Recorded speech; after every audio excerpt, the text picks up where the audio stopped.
Hi, everyone. Welcome to At Katie Couric, sponsored by Dove. And here's a man who needs no introductions, but what can I say? Ladies and gentlemen, Hugh Jackman. Man's reach exceeds his imagination. Is there any man in this world who doesn't fancy you? I need you to read my mind.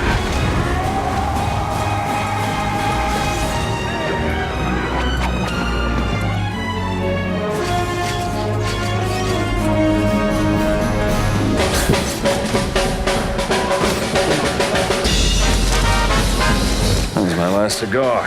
I'd hate to be such a nuisance. Where the hell am I?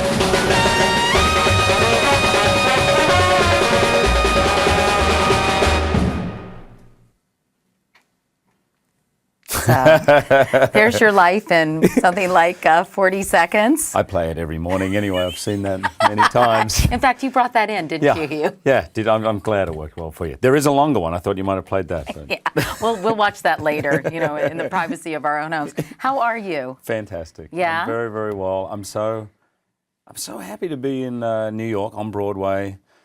My kids are in school. It's a very, very good time in my life at the moment. Fun time of year, too, Yeah. fall in New York. It's fantastic. First of all, we're doing this in the morning. How exhausted are you? I mean, that is a very grueling, intense role you have in A Steady Rain on Broadway. It's a testament to your journalistic skills to get me in early because I'll say anything. I'm totally unguarded.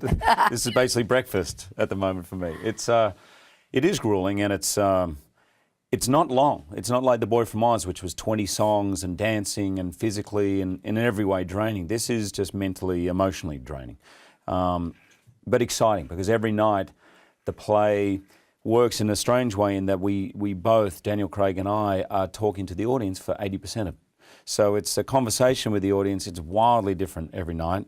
Lots of strange things happen. Yes, one got a lot of attention, in fact, that Yeah. cell phone episode. Yes.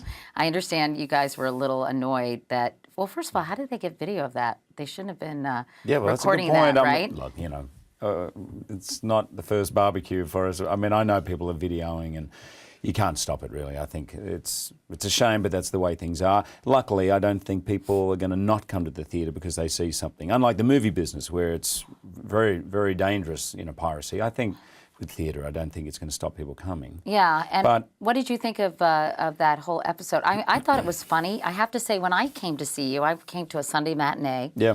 And there was some lady, I think in the third row or something, the left side of the stage, if you're facing out. Yeah. And she was talking, or she was doing something, and it was distracting because I wasn't sitting that far from her. And you started talking to her in the middle of the play. Do you remember that? Yeah, I do. Yeah, and what was she doing, by the way? It was hard for me to tell, but I'm pretty sure she couldn't find a seat or something. And then someone else was saying, "Will you be quiet?" And it's sort of like any conversation. I mean, I know I'm pretending to be someone else up there, but I'm not pretending about having a conversation. I'm really trying my hardest to connect with every person in the theatre. Well, you totally stayed in character. Right, when someone's talking through it, it's like, "Are you all right? You want to finish? Yeah, it's up to you. Unless you got a better story, you want to tell your story." And funnily enough, it kind of breaks that fourth wall immediately, and it works well. But you were one seat in front of me. You couldn't understand what she was saying. Well, no. I just know that she was noisy, and then I thought, was it an elderly person who was having trouble? I just couldn't figure it out. I thought you handled it really well. Until later, that they came and apologized and found out it was a very elderly lady. Oh, really? Who couldn't find a seat. Oh. And I thought, I might have been a little tough. But it was becoming an issue because people were talking. But anyway, poor thing. Aw. But well, did she get to meet you? No. No. No. And what happened with the cell phone? It just started going off and nobody was answering it, or?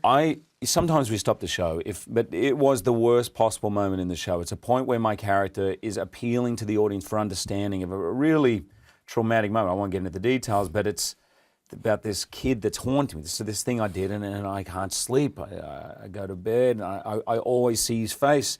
And through this whole speech, the phone is ringing and ringing.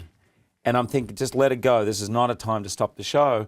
And finally, I could hear other people going, "Turn off your phone." All the time. So I said, will you get it? You want to get it? You want to get that? Because I thought, what's coming up is even more important. I Right. thought, I have to stop now.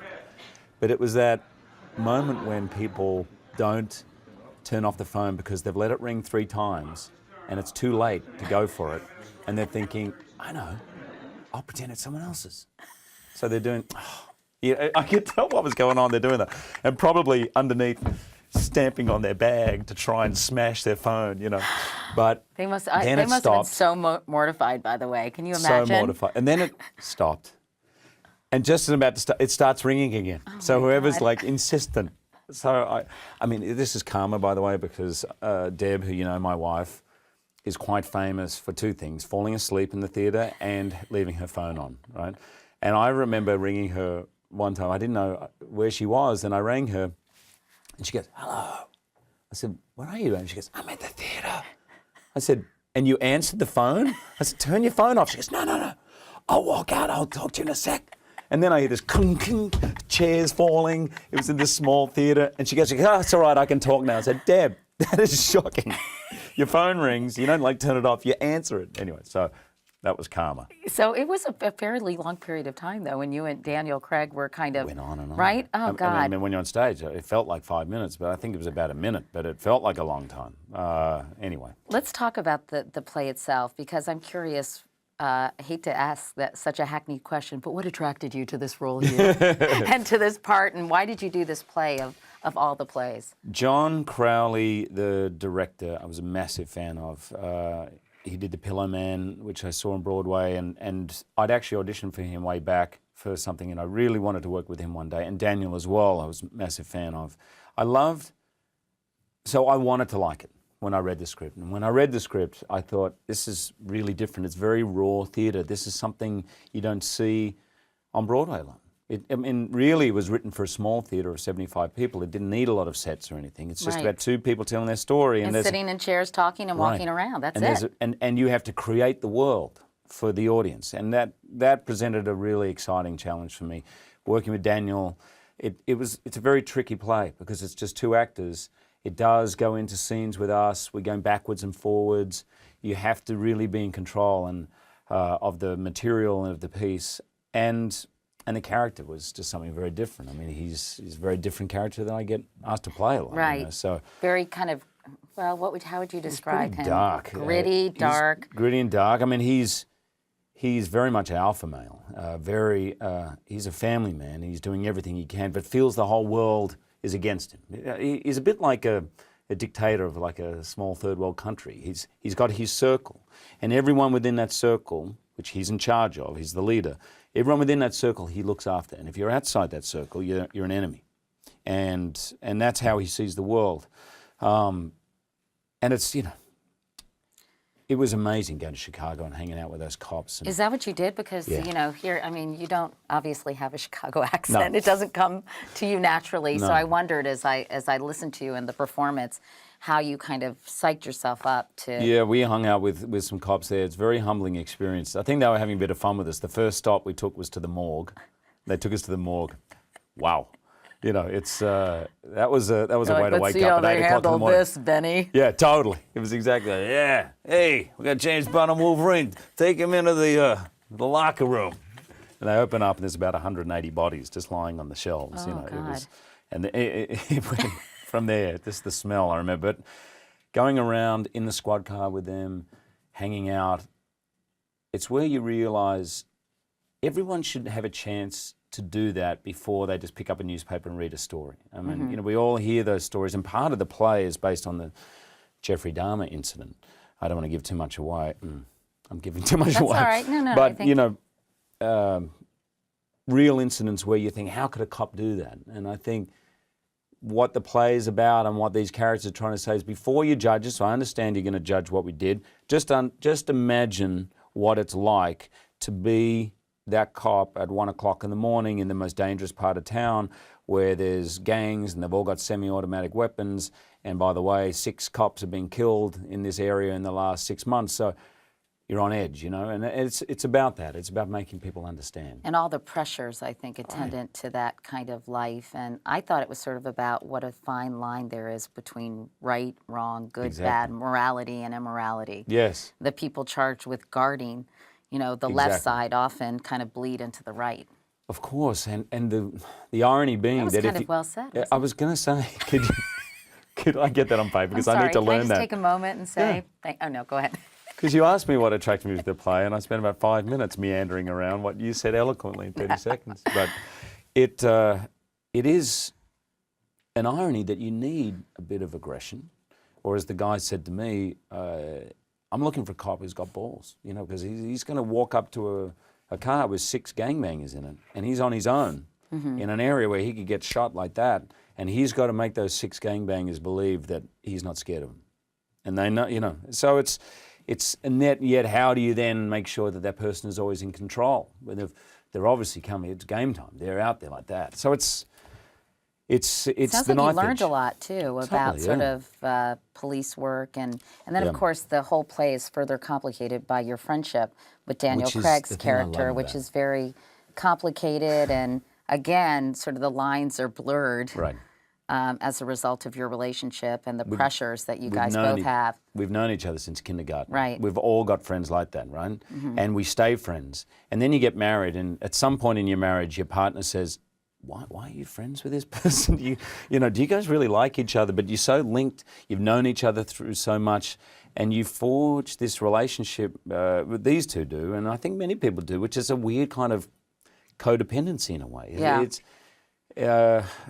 you've known each other for so long. It can be like a lot of marriages that go on, and people from the outside go, do you guys even like each other? You know, it seems like you're just always at each other's throats. And at which point should he have come in and helped the other one out, or which, you know, it's complicated. And I think that's what I love about it. That's why I wanted to do it. Tell me a little bit about your relationship with Daniel Craig. How did you guys hook up in the old-fashioned sense of the term? A couple of actors, martini. It It was late. It was late. Anyway, I met him very briefly. Well, one of the Oscars this year, but at an Oscar party, I met him very briefly. But really, not until I did this did we know each other. Was he approached at the same time? I mean, He knew it. He'd been attached for a year. Barbara Broccoli, who produced Bond movies, and her business partner, Fred Zoller, had found the play. He'd been attached to it for a year. So when they asked me to do it, I said, listen, I can't do it because they wanted to do it in London. I said, my kids are starting school here in New York. I can't be away. 24 hours later, Daniel rang up and said, will you do it in New York? And I said, yeah, absolutely, in a heartbeat. He says, all right, mate, we'll move over there. And I was very taken by him immediately for that. He's an unbelievably brilliant actor. So his instincts are unbelievable, very sensitive and smart. He is one of the funniest people I know. Really? So funny, like tears down your face, funny. And Because he seems kind of shy. I interviewed him for he's a a little movie he did with Nicole Kidman, and it was like pulling teeth, I have to say. I think it's fair to say he's a little shy. Yeah. And I find that very endearing. I mean, he's very generous, very quietly generous in a lot of ways. I now know him well, so I see the things he does and behind the scenes things. He's a fairly private person. But I have to tell you, he's so funny and so quick. And it's funny when he talks very, very fast and quick and quite different to what I think a lot of people would expect. But to work with, I couldn't be happier. I mean, I'd take a bullet for the guy. Very cop talk. I'd take a bullet for the guy. Sounds like you guys are going to be good friends for a long time, which is nice. Definitely. Because you don't probably always have that happen. Not just showbiz friends. I think we'll be real friends. That's you know? nice. That's nice. And do you like the theater versus movies? Because I think I read somewhere or someone told me that you kind of like the freedom and spontaneity. You know, you can talk to an old lady in the front row when she can't find her seat at the cell phone. I like it. When you're in musicals, big sets, and the set gets stuck, and everyone's like, I kind of love that moment. It's something that really sort of turns me on. I love the energy of the audience, particularly Broadway. New York audiences are like this, you know. They come like this. Whereas in Australia and England, they start like this. And then gradually, hopefully, they loosen up. But it's a very different atmosphere here. They give you so much energy. And you just get a run at it. Was as an actor, it a little bit daunting because, I read Ben Brantley's review. I don't. Do you read reviews, by the way? No. I get the temperature of it. Yeah, I mean, it wasn't. I would say it was overall a decent review, but it was basically that you and Daniel Craig were sort of bigger than the piece itself, you know, and it was sort of hard to disengage from the fact that you were watching, you know, mega movie stars, Right. Wolverine, 007, kind of try to inhabit these characters, and I guess there's nothing you can really do about that, is there? No. I mean, look, the other thing I didn't mention why I wanted to do it, and Daniel feels the same, is it's a new piece of writing. And I think you're seeing less and less of that on Broadway. And I think it's great for both of us to use. Yeah. And any original work is going to need to be worked on. Very rarely does something come straight on and it's bang, you got it, you know? So, and Keith Huff, the writer, I love the story. He works for an medical encyclopedia during the day. He wakes up at 3 o'clock every morning of his life to write plays. That's his passion. And finally now I think he's giving up his job. So, you know, he's written 60 plays like that. And I love the play, and I think it's always unfair, you know, if some people are going to like it or not. But I know when I'm on stage if the play is landing. You know if you're in a dog, and you know if you're in something that is landing, that is affecting people. And I had a very similar situation with Boy from Oz. I didn't read it, but from all reports, Mr. Brantley hated The Boy from Oz, and it looked like we were, you know. But I was on stage, and I'm like, I can tell you they're getting it. I can tell you people are liking it, and it proved to be the case. So do you go with your gut, you know, Hugh? Or, I mean, at some point when you're sort of splayed out there, you know, like a patient etherized upon a table, that's from the love song of J. Alfred Prufrock, but I always think about that as public people, Yes. you know, kind of just for everyone to obliterate if they want. Yeah. You know, how have you dealt with that? Because it's not always easy, of course, No. and do you just not read it, or do you find a place in yourself that kind of is your own internal gauge of how you're doing in your life and your work? There's also, you know, I've got people close to me who will be honest with me. Yeah, like Deb, I'm sure, your wife. Yeah, and she'll tell me, you know, maybe not on the first night she sees it, but at an appropriate moment, thankfully, she'll tell me the truth. Honey. Baby, how long's your contract? Can you get out of this one? No. And I think the more you go on, I remember my dad, I have to tell you, when I first told my dad I wanted to get into acting, my dad was a chartered accountant for Pricewaterhouse his whole life. And I was very nervous he was going to say, what? An actor? No. But he says, Hugh, I think that's a great thing for you to do. I think you'd be great. I've got one reservation. I said, what's that? And he said, I think you might be a bit too thin-skinned. Really? Yeah. And I went, what? And I see what he means. There is a part of me that is, but I think I've surprised myself at perhaps, I don't think I'm tough, but I'm probably a little more philosophical about it, or have become a little more philosophical. And it's never easy to feel you're not doing very well, or to feel that you're not raising to the expectations. People, that's not easy, you know.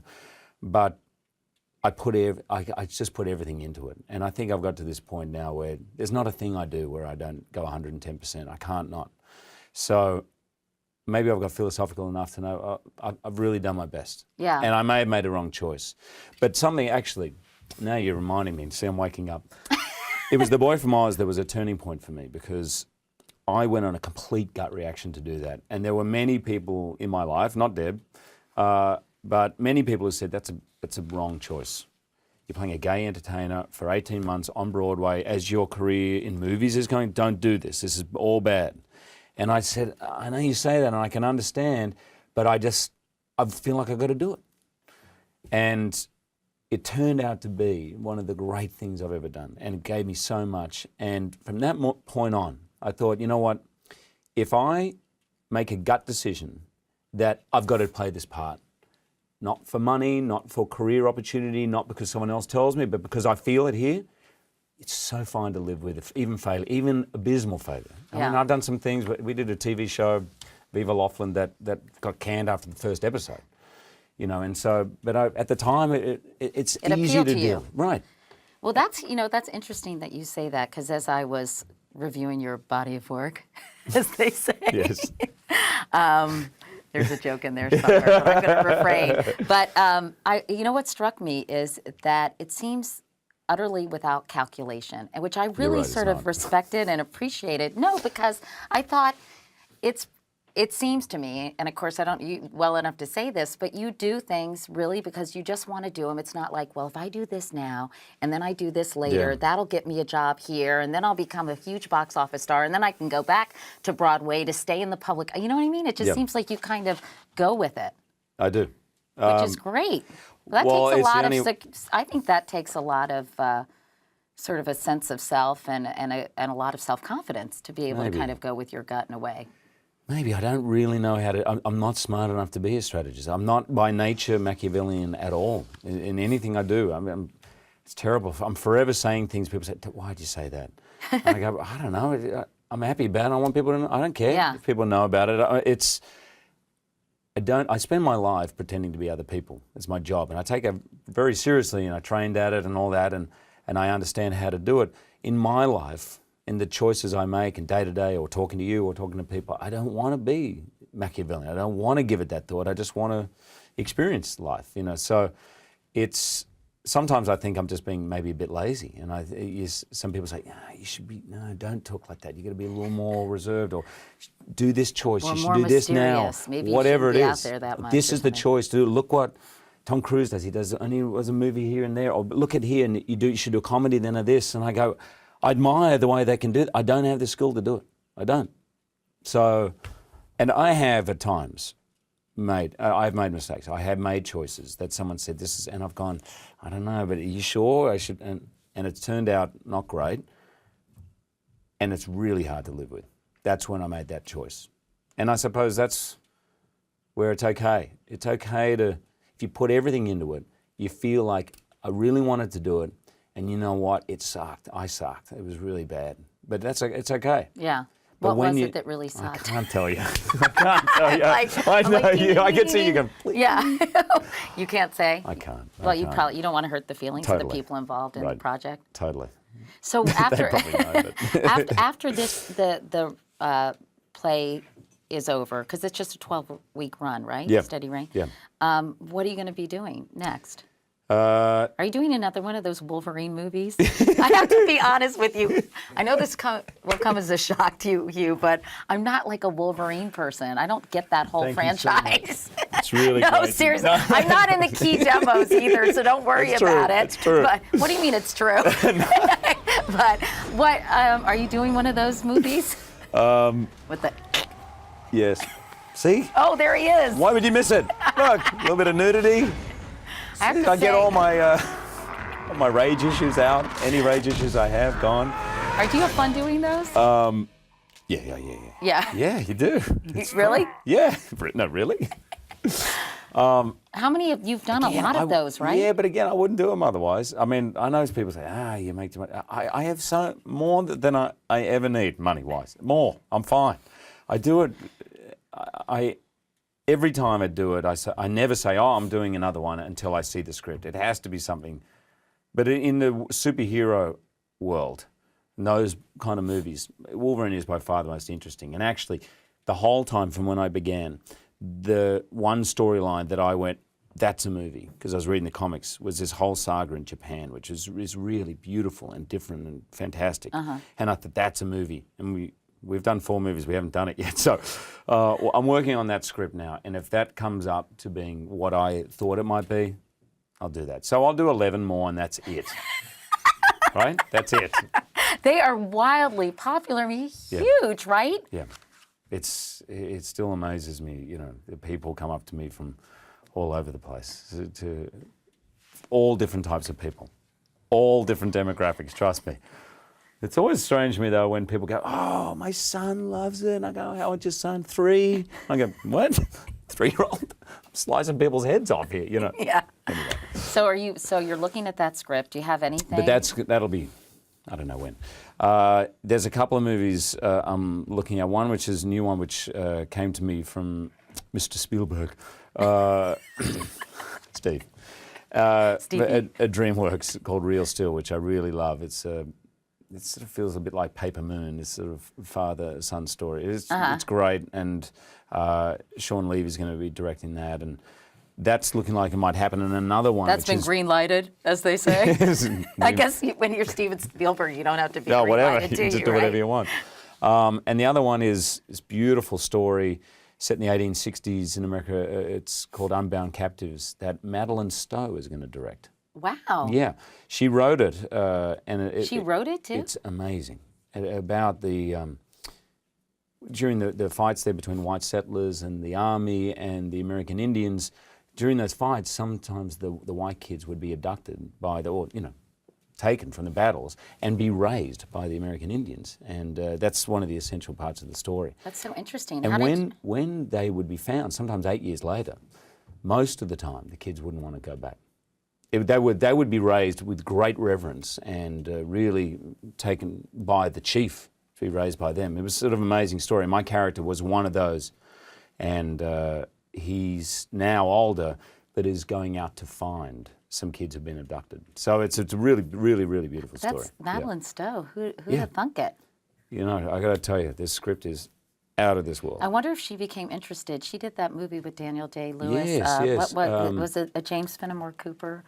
It's just slipped my mind. like Last of the that. Mohicans. Yeah, Last of the Mohicans. Yes, Last of the Mohicans. Maybe that's when. But she's from the South somewhere. I don't Yeah. know. Well, that's cool. So are you going to do that? You're just reading Looking the like script? it. No, Yeah. it's looking like it. But at the moment, yeah. So, Yeah. but there'll be a little bit of a break after the play. That's good because I'm taking breaks, by the way. I had a great summer. You did? I did a little bit. We did the Oscars and things like that, but I had essentially a year off with, a lot of publicity in there, but I had a lot of time off. Isn't that nice, though? I loved it. It's sort of like not working is really underrated, right? Fantastic. Well, we don't have that much more time because I know you have to go, but I want to ask you We're just a couple warming quick up. questions Well, about. one of my questions for you is, Yeah, that'll be the next. That'll be when you have a show called At Hugh Jackman. You can do that, buddy. okay. Just kidding. I'm totally kidding. We can do that whenever. But I wanted to ask you about your kids. First of all, Yes. you've got Oscar and Oscar Ava, is 9 and Ava 4. and you're Yeah. enjoying that. Oh, where's my boy? There he There is. he is. Oh, look at him. And how are you enjoying?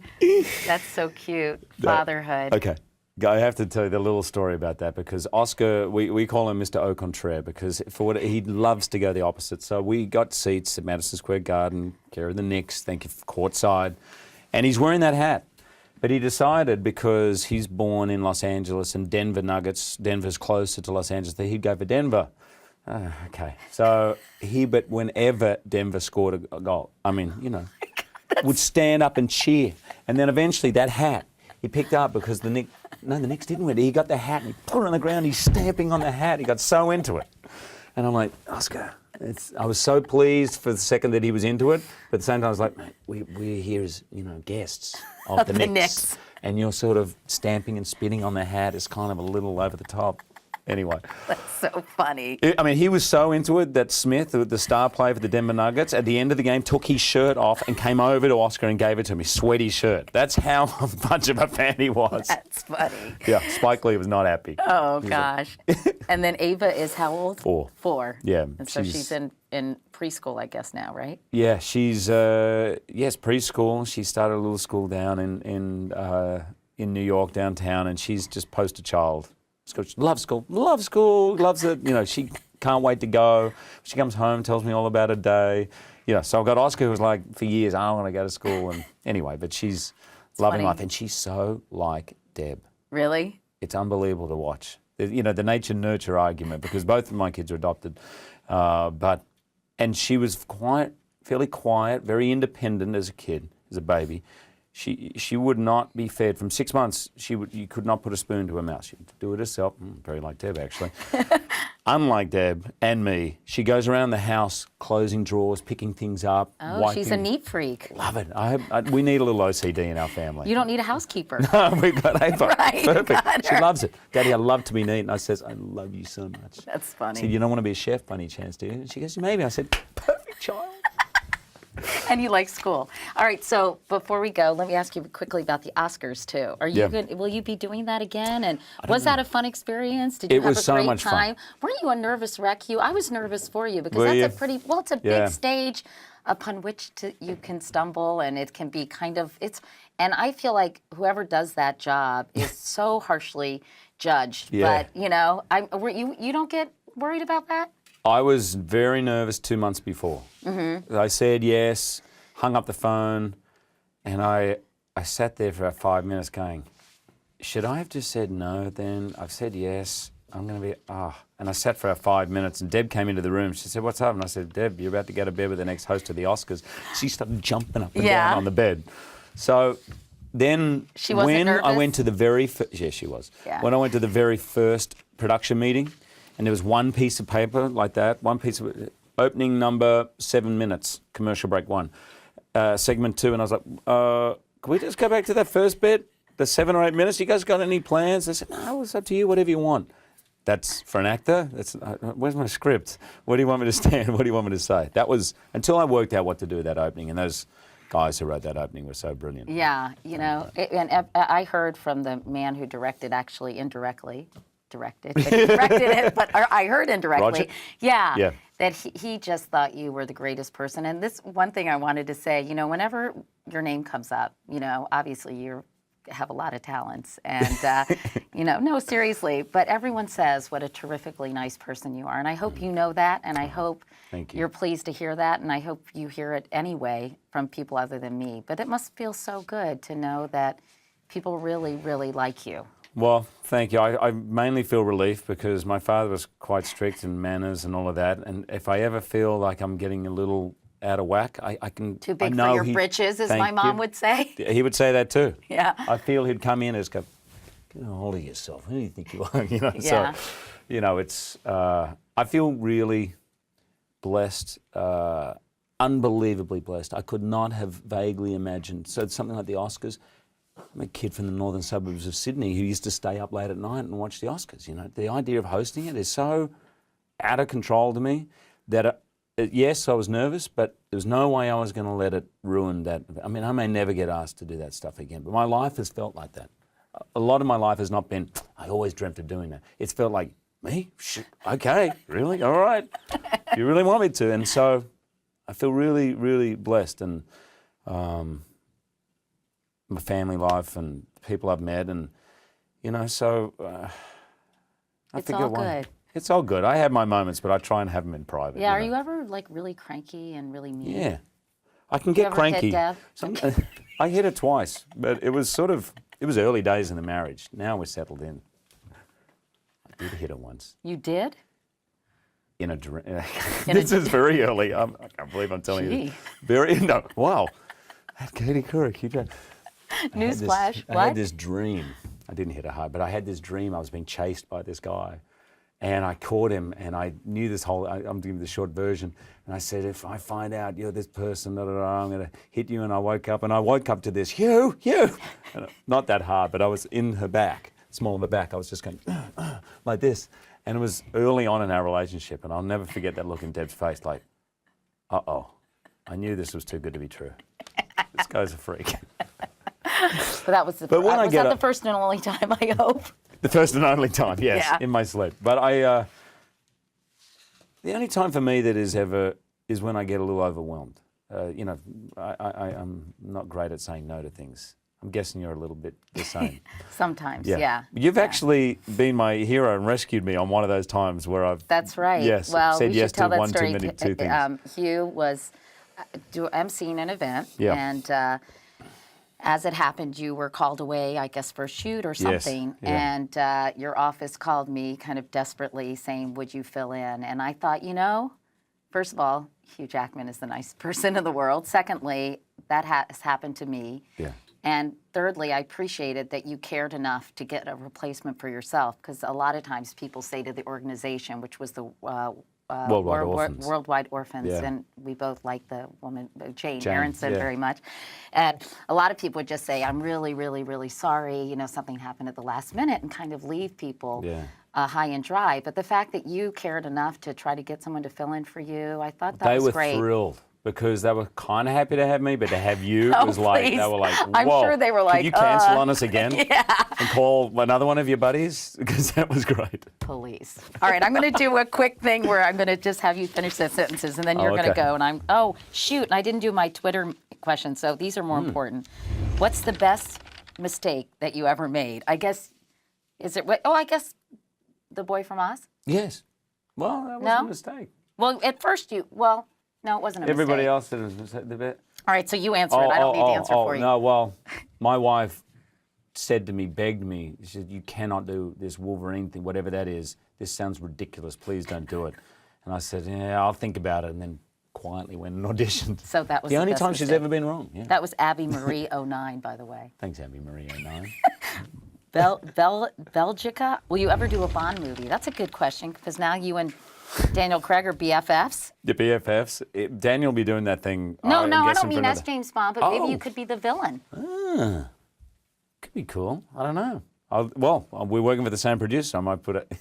We'd laugh too much. It'd be ridiculous. Oh, maybe. I think it'd be fun. It would be Natalie fun. Bannon asks, how do you feel about the paparazzi always photographing your family, your kids, and you? It's a really good question, and I'm uncomfortable with it.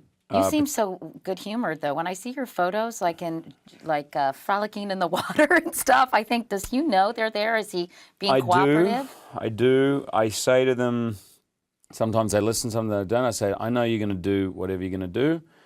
I'd really like it if my kids didn't know. Use whatever lens, hide, whatever.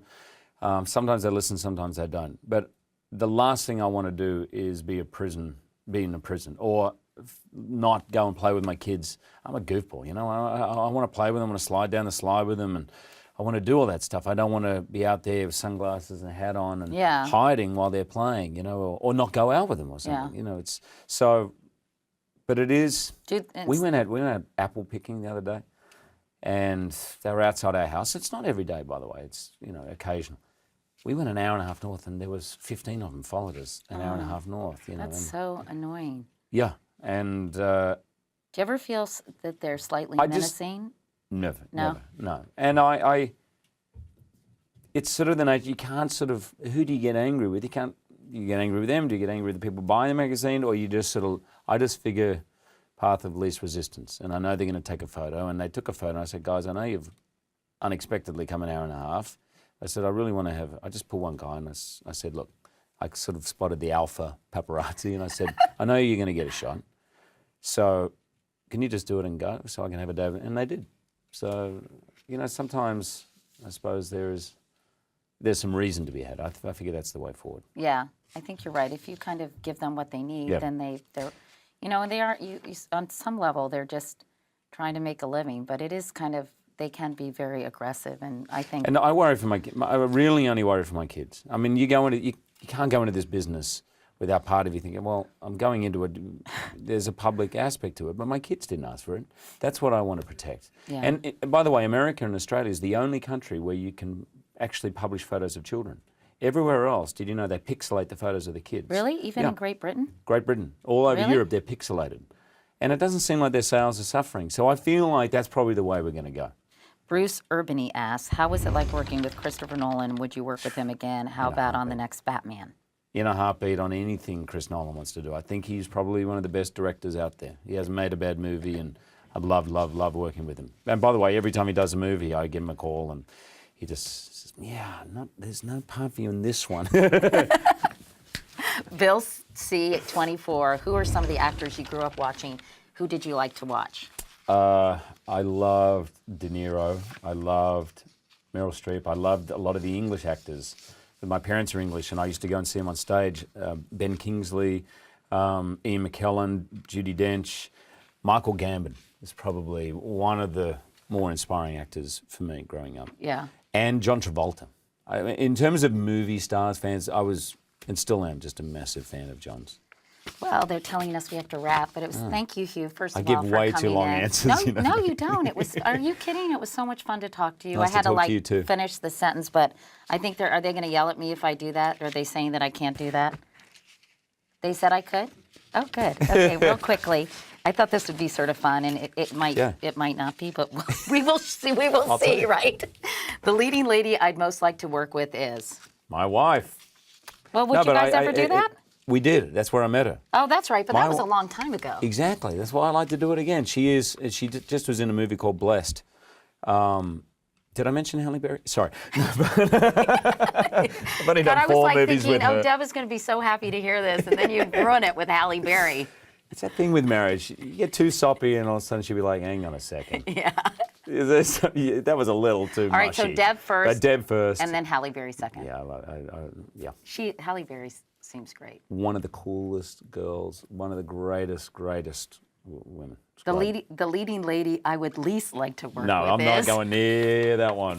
Nowhere near it. I want to see Hugh Jackman, the dark side, just for a nanosecond. The difference between Australian actors and American actors is? Cheaper, much cheaper. Why do you think there's so many of us working? What bugs me the most is? And taller.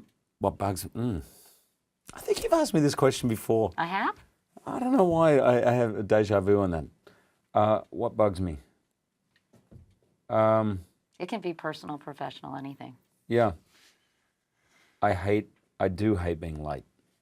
I hate other people being late. I don't like lateness. I hate it. I'm very uncomfortable being late.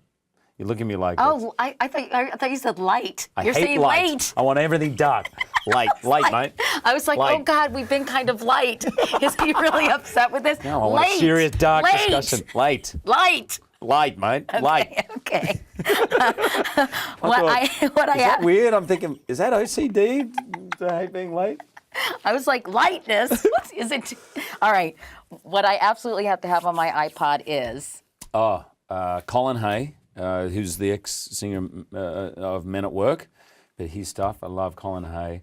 And I have U2 when I work out, AC/DC, since that I like that kind of music.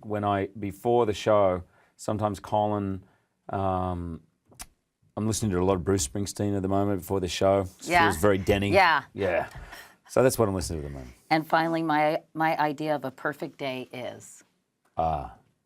Huge breakfast. So waking up, massive breakfast, and before breakfast, going to the beach with my kids swimming. As the sun comes up. I'm a morning person, so cut me off at noon because I'll be going forever. But morning and great food, hanging out with my kids. I'm pretty boring. I am pretty boring. I love roller coasters too, so probably like an hour of the scariest roller coasters imaginable. I'm just making this up now. That's okay, you can stop there. Yeah. Did I mention sex in there somewhere? Okay, all right. Anyhow, we're out of time. Hugh, sorry, we're only up to 10 a.m. Thank you again for coming by. It's great to see you. I haven't talked to you in a long time, You too. so I really appreciate your generosity in coming on our little web show. You're little, not so little. Look at this. Our little web show, which, by the way, have I mentioned, it's sponsored by Dove. You had, yes, you had once. But anyway, thanks again, Hugh. Thank you, Dove. All right, good to see you. Thank you, Dove. Patty. Well, thank you, Dove, too. All right, thanks for watching, everybody. See you next time. Give me a snug. Mwah. Thank you.